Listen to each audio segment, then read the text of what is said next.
আসসালামু আলাইকুম দোস্ত বুজুর্গ, কেমন আছেন সবাই?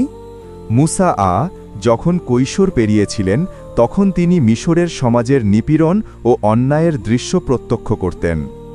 একদিন তিনি দেখতে পেলেন এক মিশরীয় ব্যক্তি বনি ইসরায়েলের একজনকে অত্যাচার করছে।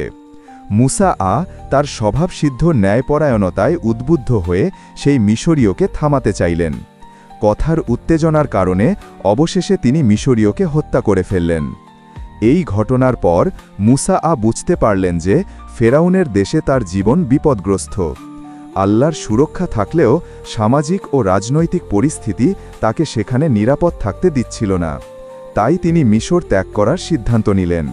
মুসা প্রস্থান করলেন এবং নীল নদী পার হয়ে মরুভূমি অতিক্রম করে মাদিয়ান শহরে পৌঁছালেন। মাদিয়ান ছিল একটি শান্ত, সমৃদ্ধ এবং ধর্মপ্রাণ জনগণের বসবাসের এলাকা। এখানে তিনি একটি ঝর্ণার ধারে বিশ্রাম নিলেন। ঝর্ণার ধারে তিনি দেখলেন একদল নারী তাদের পশুপালন করতে এসেছে।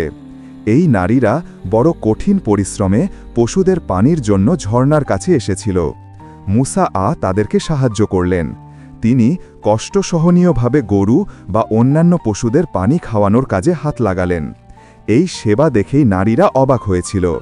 তখন তারা জানতে পারল যে এই যুবক একজন ন্যায়পরায়ণ, শক্তিশালী এবং সদয় মানুষ। নারীদের মধ্যে একজন শুয়াইব এর কন্যা বা মাদিয়ানের একজন কন্যা ছিল। তিনি মুসা কে পেয়েই তার পিতাকে খবর দিলেন। শুয়াইব মুসা এর চরিত্র ও শিক্ষার ওপর খুশি হয়ে তাকে গৃহে আমন্ত্রণ জানালেন।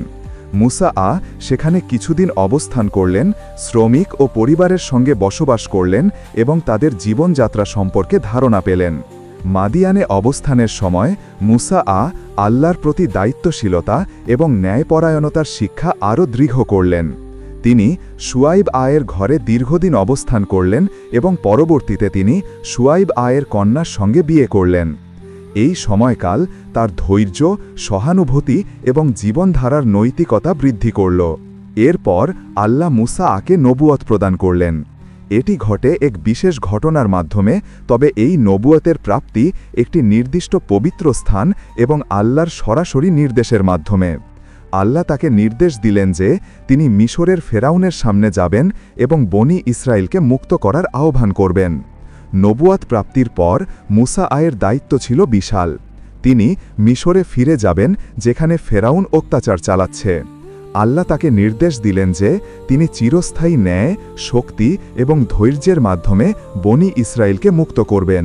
মুসা নবুয়াত প্রাপ্তির পর মাদিয়ান থেকে ফিরে যাবার জন্য প্রস্তুতি নিলেন। তিনি জানতেন যে মিশরে যাওয়া বিপজ্জনক, কিন্তু আল্লাহর নির্দেশ সর্বোচ্চ। আল্লাহর সাহায্য ও শক্তিতে বিশ্বাস করে তিনি ফেরাউনের দরবারে যাবার দৃঢ় সংকল্প নিলেন। এই যাত্রার মধ্য দিয়ে মুসা তার জীবনের সবচেয়ে গুরুত্বপূর্ণ অধ্যায়ের দিকে এগিয়ে গেলেন।